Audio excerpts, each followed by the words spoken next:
अब हम लोग बात करते हैं अपने टॉपिक पर। पिछले क्लास वाला तो आप लोग देख ही लिए होंगे।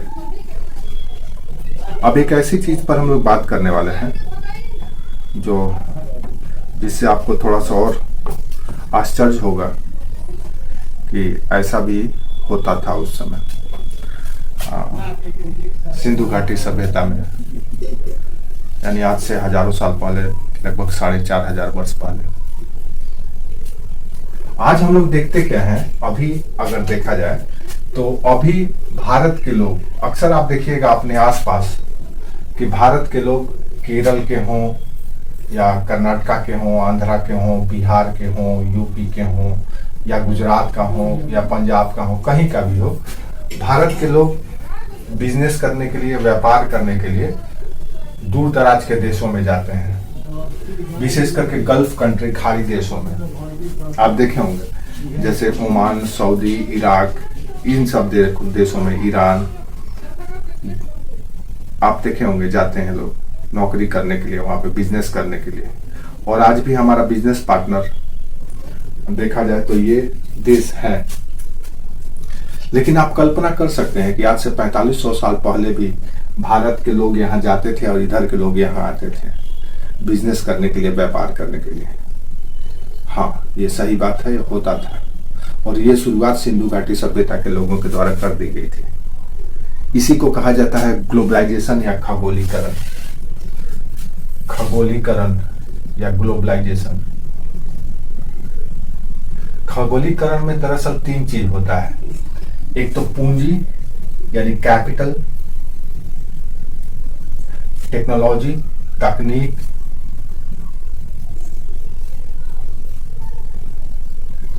और रिसोर्सेज, संसाधन, विशेष करके मानव संसाधन का मुक्त आवाजाही होता है, यानी इस पर कोई नियंत्रण नहीं होता है।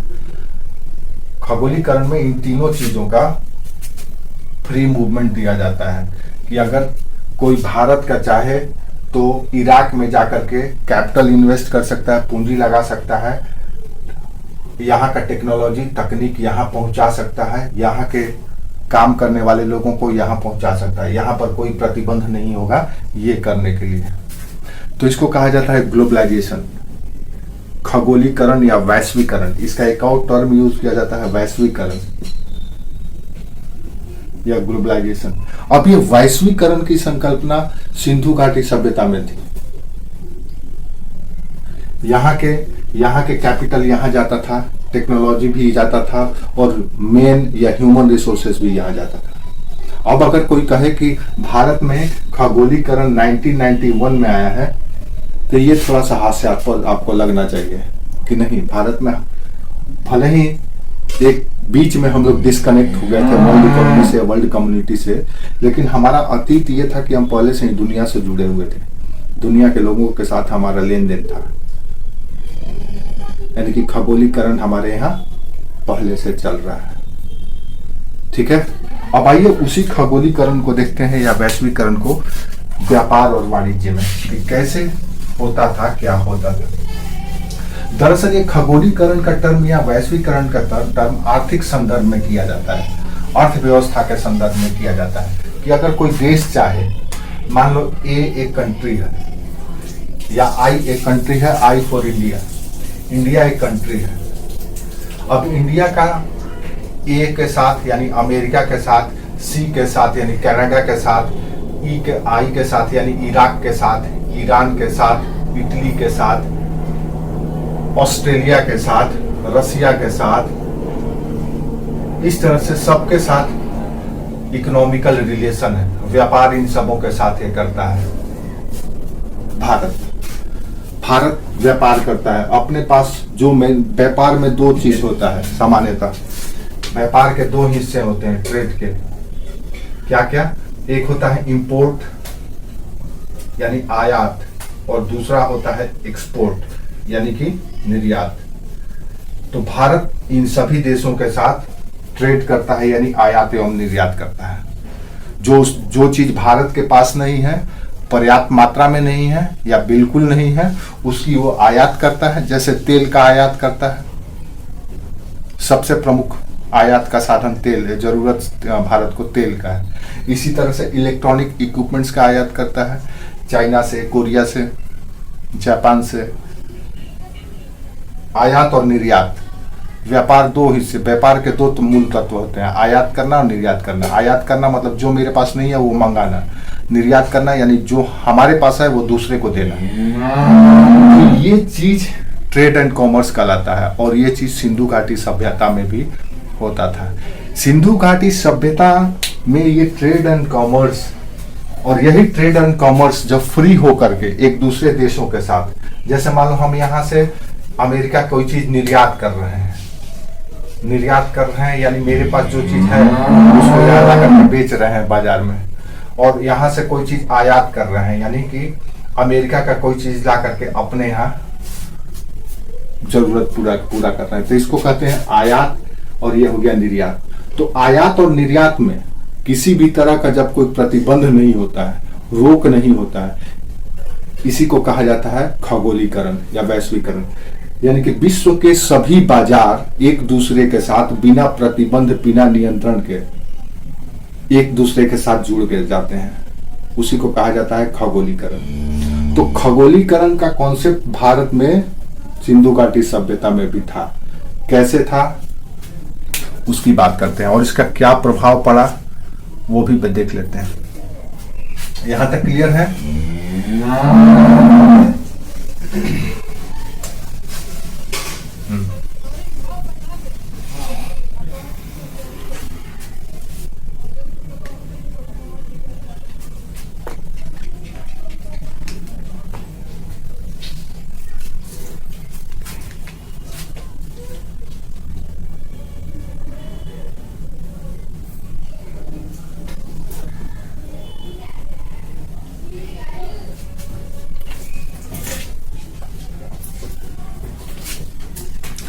अब सिंधु घाटी सभ्यता जो इतना समृद्ध हुआ, तो इतना विकसित हुआ, अर्बनाइज हुआ, बड़े बड़े नगर बने, उसके लोगों का life style, life standards, life status सुधरा, उसके पीछे मुख्य कारण था यही व्यापार और वाणिज्य, ट्रेड एंड कॉमर्स।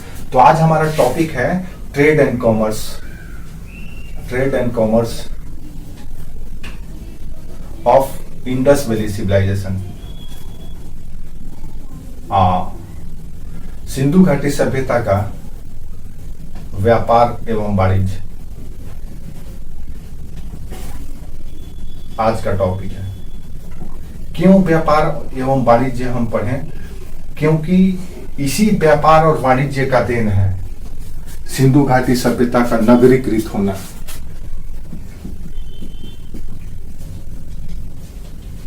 इसी व्यापार और वाणिज्य का देन है सिंधु घाटी सभ्यता का समृद्ध होना, अमीर होना।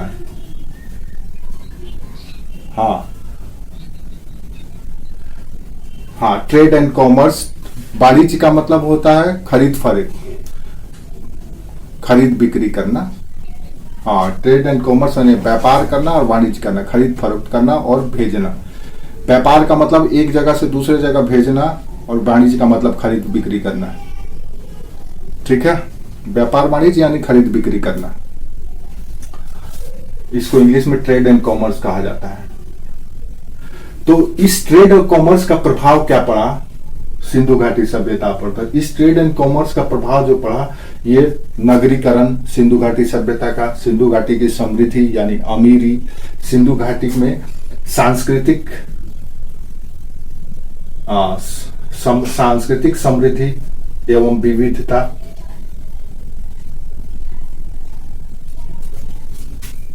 समझ में आया?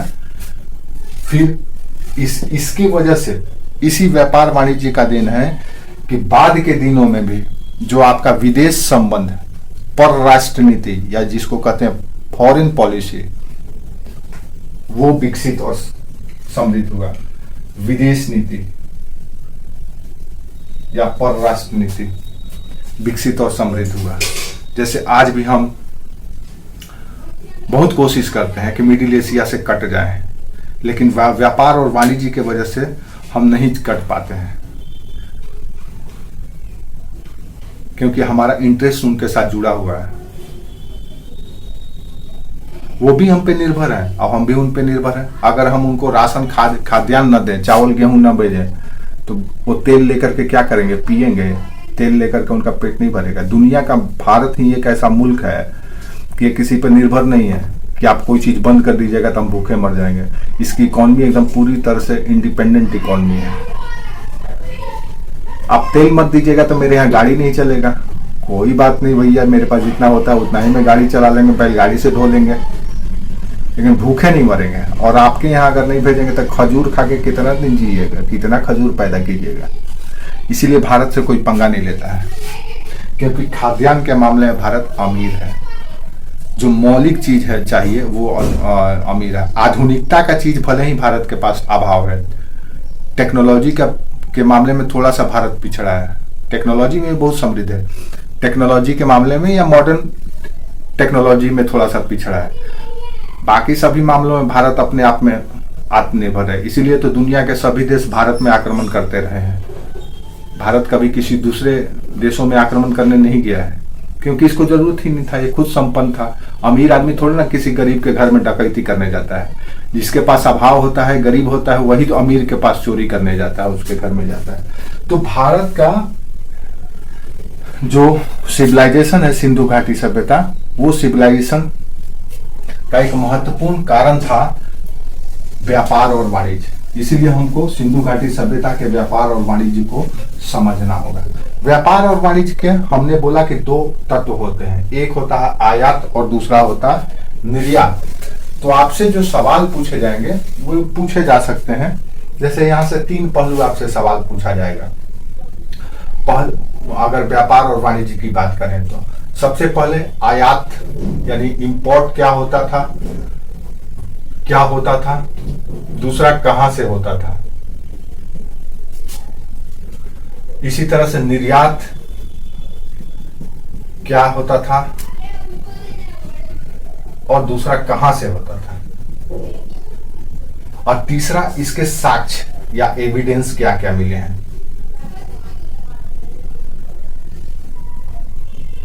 इन दोनों तथ्यों को प्रमाणित करने के लिए एविडेंस क्या क्या मिला है।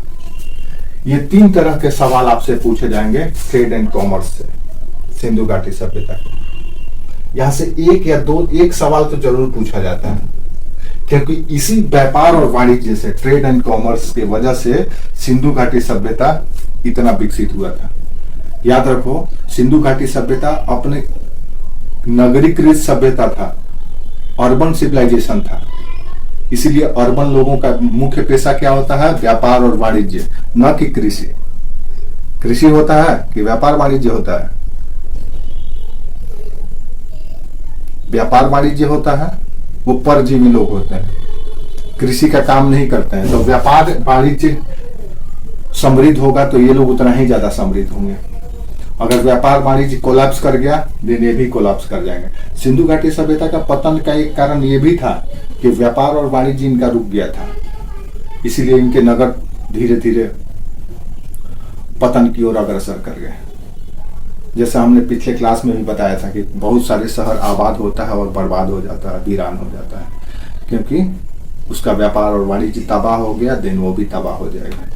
नहीं, कल्पना करो, गल्फ कंट्री आज इतना अमीर है, आने वाले 10-15 सालों में पेट्रोल और डीजल का मांग खत्म हो जाएगा, ग्रीन एनर्जी आ जाएगा, हाइड्रोजन आ जाएगा, क्लेथरेट शुरू हो जाएगा, भूतापीय ऊर्जा शुरू हो जाएगा, सोलर, विंड, हाइड्रो पावर, इस तरह के एनर्जी का प्रयोग ज्यादा से ज्यादा होने लग गया। तो ऐसी स्थिति में वो बेचारा लोग क्या करेगा? धीरे धीरे धीरे उनकी हालत भी पतली होने लगी। इसलिए उन्होंने अपने इकोनॉमी को ही चेंज कर दिया है। अब पर्यटन को ज्यादा बढ़ावा देने लगे। अब वो लोग पर्यटन इकोनॉमी को बढ़ावा दे रहे हैं कि लोग घूमने और खर्चा करें और उसी पैसा से मेरा अर्थव्यवस्था चलेगा, क्योंकि उनको पता चल गया है कि आने वाले 10-20 वर्षों में हमारी स्थिति बदलने वाली है। क्लियर है? तो ये 3 ऐसे क्षेत्र हैं जहां से आपसे सवाल पूछे जाएंगे और इन तीनों को हमको कर लेना है ट्रेड एंड कॉमर्स में। आइए देखते हैं कि क्या क्या आयात होता था, क्या क्या निर्यात होता है। होता था सिंधु घाटी सभ्यता में। समझ में आ रहा है?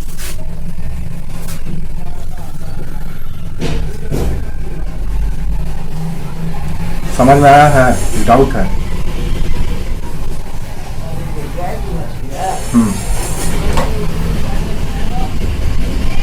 तो सिंधु घाटी सभ्यता के आयात निर्यात पर हम लोग बात करने वाले हैं। तो सबसे पहले हम लोग देखते हैं कि क्या क्या आयात होता था। इंपोर्ट विशेष करके महत्वपूर्ण है। क्या क्या आयात होता था और कहाँ कहाँ से होता था आयात। ठीक है, आयात का मतलब है इंपोर्ट। उसमें सबसे पहले टीन और चांदी।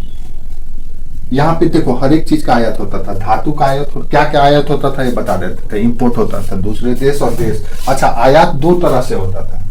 आयात जो था वो दो तरह का था। एक विदेशी आयात था जो विदेशों से मंगाया जाता था। एक देश के भीतर के क्षेत्रों से ही मंगाया जाता था, दूर दराज के क्षेत्रों से। जैसे भारत का सिंधु घाटी सभ्यता अगर इन क्षेत्रों में विकसित हुआ है तो आयात यहाँ से लेकर के यहाँ तक, यहाँ इन सभी क्षेत्रों से, भारत के क्षेत्रों से आयात होता था। तो और दूसरा भारत से बाहर के क्षेत्रों से भी होता था, विशेष करके खाड़ी देशों से, जहां पे मेसोपोटामिया की सभ्यता थी। यानी मेसोपोटामिया यानी इराक से।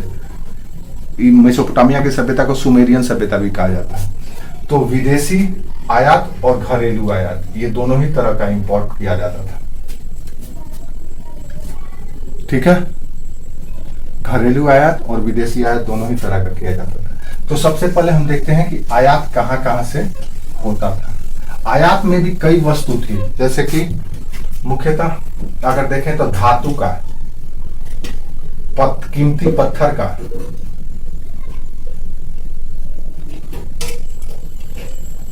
वस्त्र का।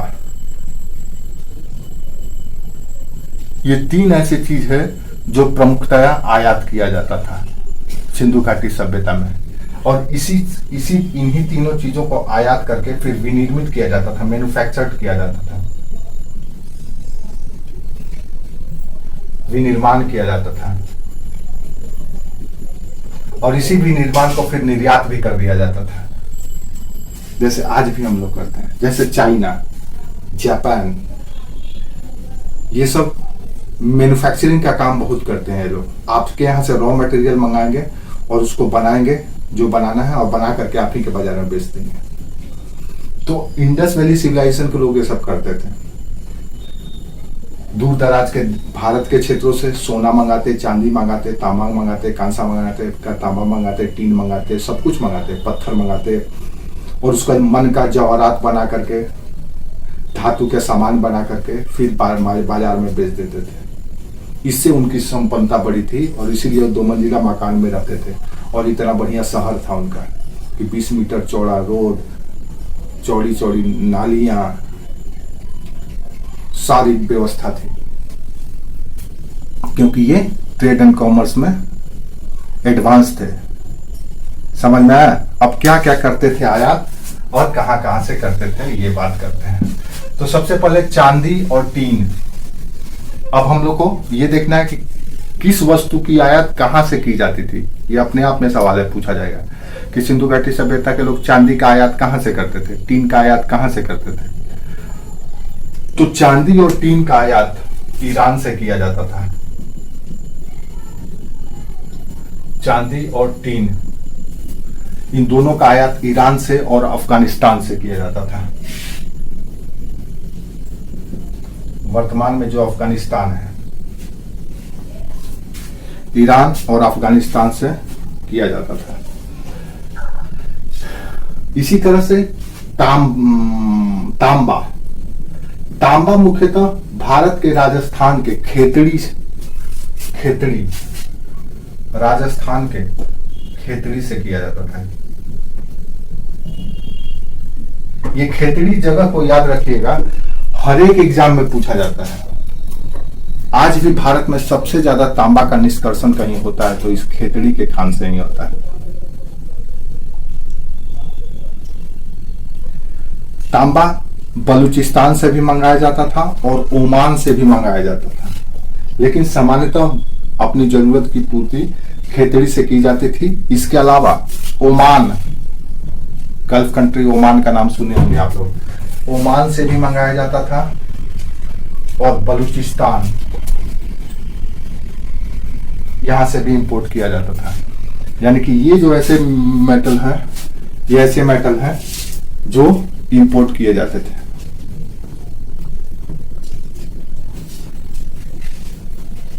तो चांदी, तांबा, इसी तरह से सोना, एक एक करके लिखते चलना, याद रखना है कहां से कौन चीज मंगाया जाता था, ये पूछा जाएगा। नेक्स्ट सोना। सोना कर्नाटक के कोलार खान, हाँ। नेक्स्ट है सोना, बोलो, बलूचिस्तान और तांबा, कॉपर, कॉपर, हाँ, कॉपर, ठीक है। इसी तरह से सोना, सोना भी आयात किया जाता था, लेकिन सोना भारत से ही मंगाया जाता था। कर्नाटक में मैसूर जिला है, वहीं पे कोलार खान है, कोलार, मैसूर में, यहीं से सोना मंगाया जाता था सिंधु घाटी सभ्यता में। अब आप सिंधु देख लीजिए, सिंधु घाटी सभ्यता कहाँ है, ये महाराष्ट्र के दायमाबाद तक, यहाँ तक है, और यहीं पे कर्नाटका है उसके नीचे। यहीं से मैसूर से सिंधु घाटी सभ्यता में सोना सप्लाई किया जाता था। कोलार की खान उस समय की है, सिंधु घाटी सभ्यता में लोग वहां से सोना निकालते थे। आज का कोलार का खान नहीं है। खेतड़ी, तांबा जहां से आज भी निकाला जाता है, वो आज का नहीं है, सिंधु घाटी सभ्यता में भी लोग निकालते थे। उससे पहले न्यूलिथिक एज में भी निकाला जाता था। हम लोग नौपाषाण काल भी पढ़े हैं, उसमें भी देखे हैं, ठीक है। इसी तरह से सीसा, सीसा, लेड, सीसा मुख्यतः ईरान, अफगानिस्तान और अजमेर से मंगाया जाता था, राजस्थान से। सीसा,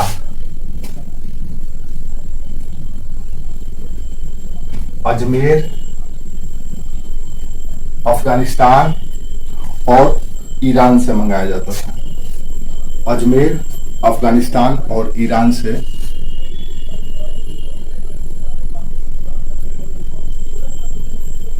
मंगाया जाता था। एक मिनट रुकिए।